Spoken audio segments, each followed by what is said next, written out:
ہم جیسے، لیکن یہ الگ بات اللہ تعالیٰ نے ان کو روحانی صفات سے نوازا ہوتا ہے، یعنی وہ اپنے دور کے، اپنے عہد کے اور اپنی قوم کے بہترین انسان ہوتے ہیں۔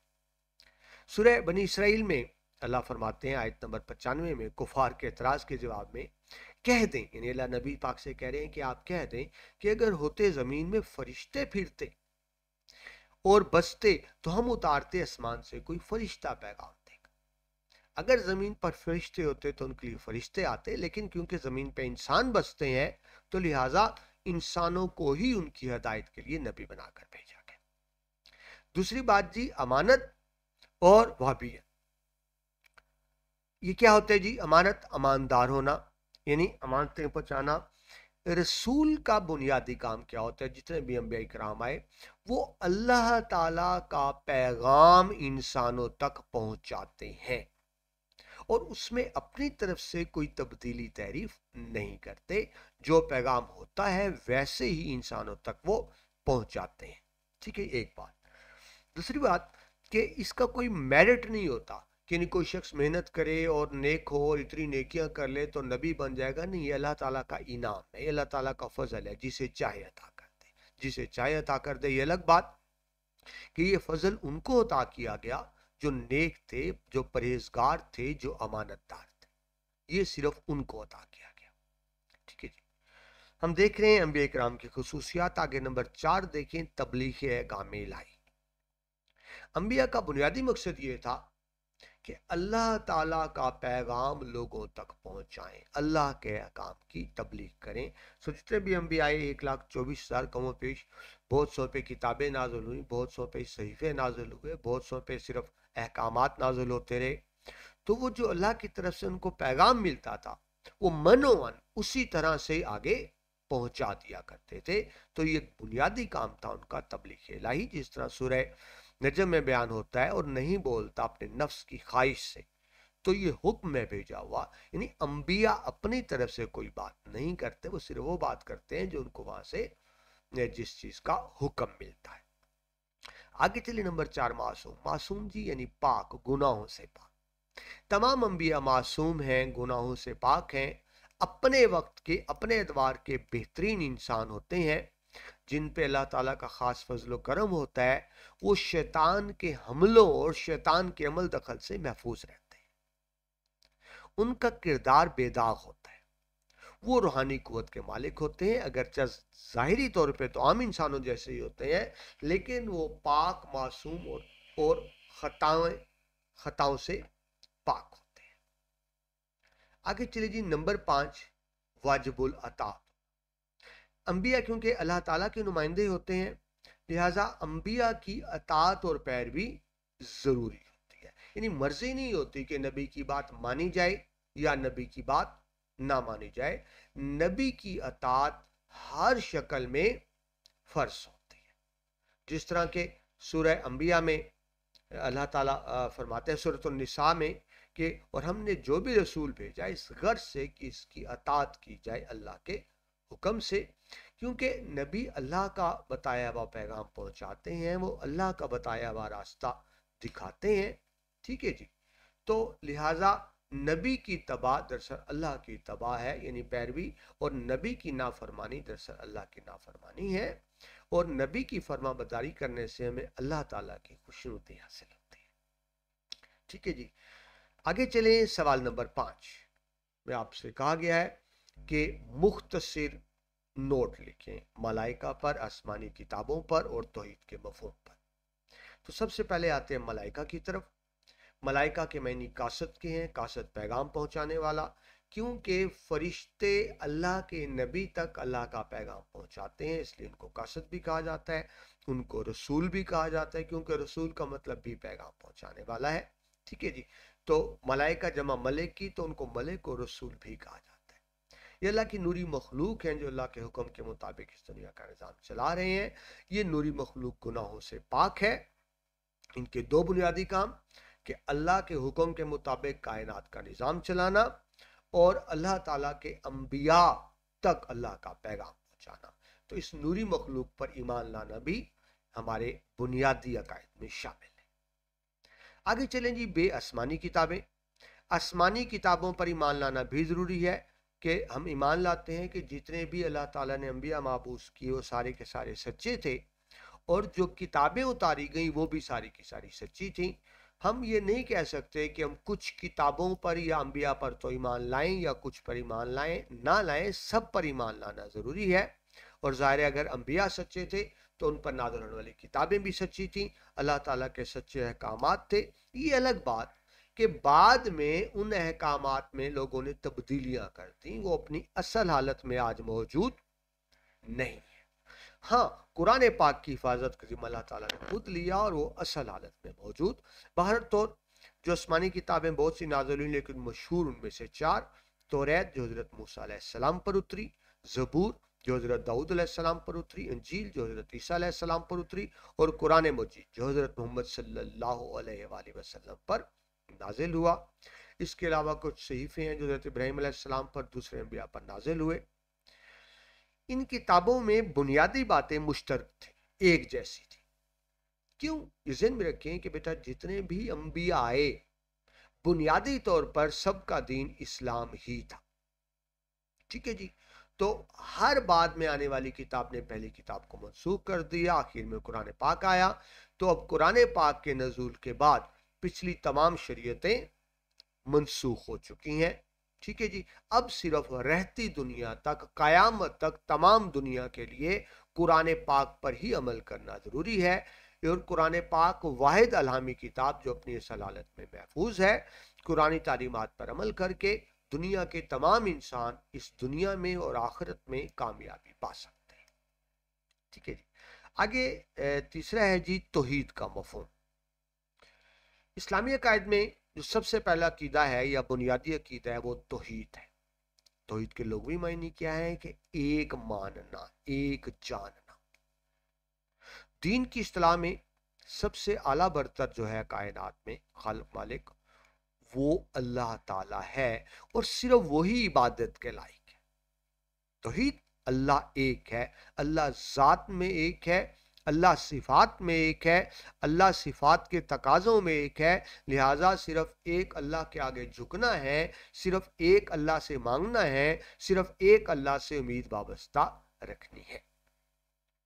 کم و بیش 1,24,000 انبیاء کرام آئے، جن میں نبی پاک مصطفیٰ صلی اللہ علیہ وآلہ وسلم اللہ تعالیٰ کے آخری نبی ہیں۔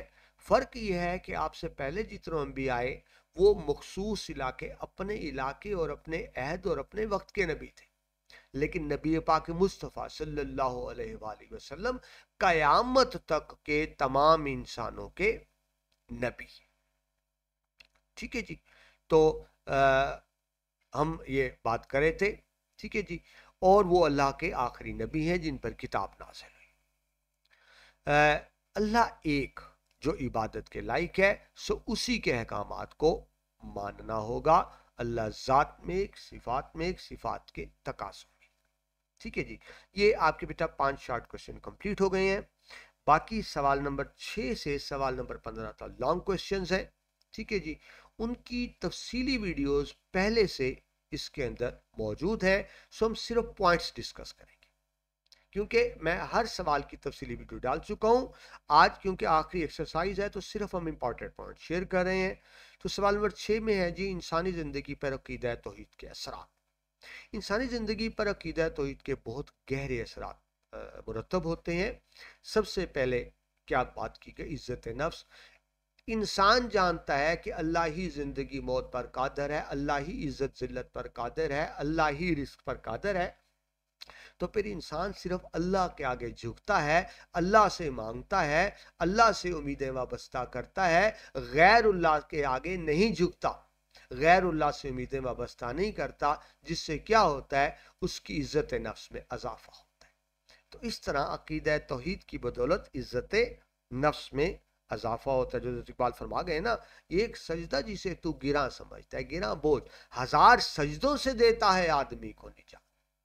جو ایک اللہ کے آگے جھکے گا اسے ایک ایک انسان کے آگے جھکنا نہیں پڑے گا۔ دوسرا ہے جی انکسار۔ انکسار کیا ہوتا ہے؟ جھک کے رہنا، جس کو کرٹسی کہتے ہیں۔ عقیدہ توحید سے انکار میں انکسار پیدا ہوتا ہے۔ کیوں؟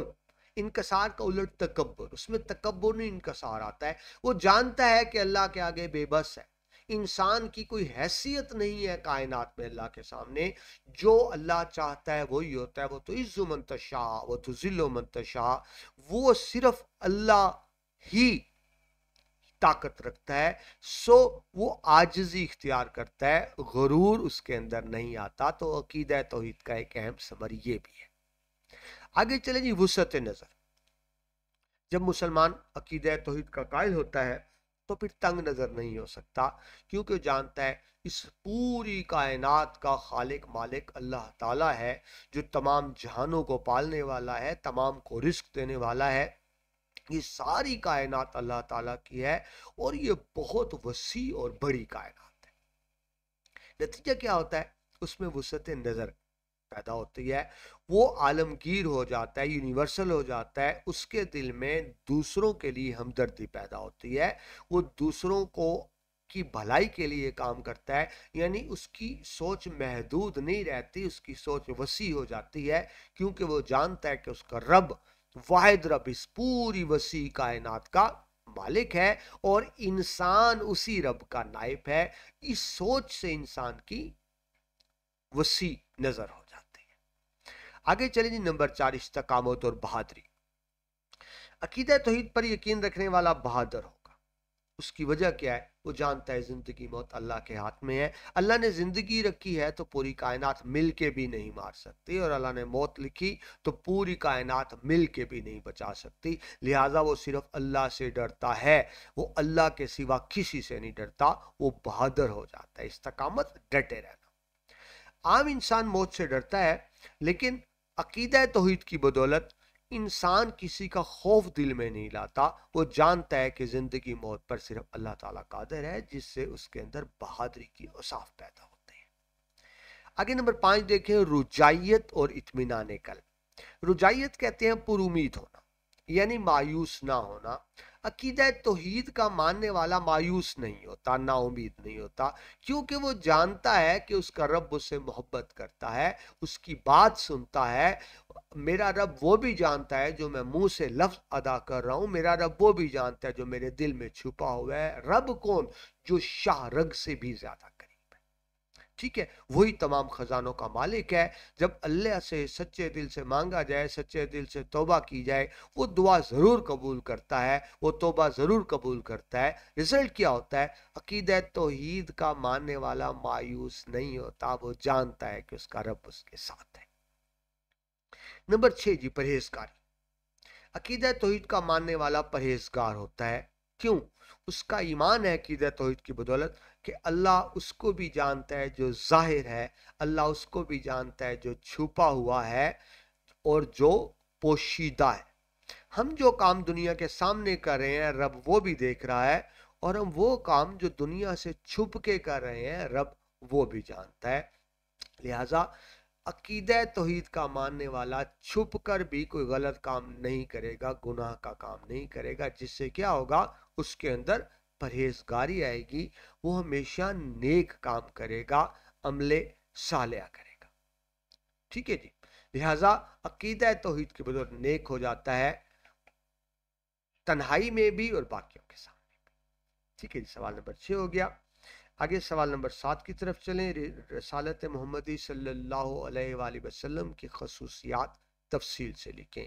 نبی پاک مصطفیٰ صلی اللہ علیہ وآلہ وسلم اللہ تعالیٰ کے آخری نبی، خاتم النبیین، 1,24,000 انبیاء کرام کا سلسلہ آپ پر آ کر مکمل ہوتا ہے، اور وہ کمالات جو اللہ تعالیٰ نے مختلف انبیاء کو دیے، کسی نبی کو کوئی کمال دیا، کسی نبی کو کوئی کمال دیا، نبی پاک کی ذات مبارک میں وہ سارے کمال اکٹھے کرتے ہیں۔ کیوں؟ کہ پہلے انبیاء بیٹا اپنے وقت کے نبی تھے، اپنے علاقے کے نبی تھے، اپنی زندگی تک نبی تھے، لیکن نبی پاک مصطفیٰ صلی اللہ علیہ وآلہ وسلم قیامت تک کے تمام انسانوں کے نبی ہیں، سو وہ ساری صفات اکٹھی کر دی گئی نبی پاک کی ذات میں، کہ جو کیا تھی؟ نمبر 1، عمومیت۔ جس طرح بھی آپ کو بتایا کہ آپ مخصوص علاقے قوم کے نبی نہیں ہیں، آپ قیامت تک کے تمام انسانوں کے نبی ہیں، تو نبی پاک کی خاصیت عمومیت، اس سے پہلے کسی نبی کو یہ صفت حاصل نہیں تھی۔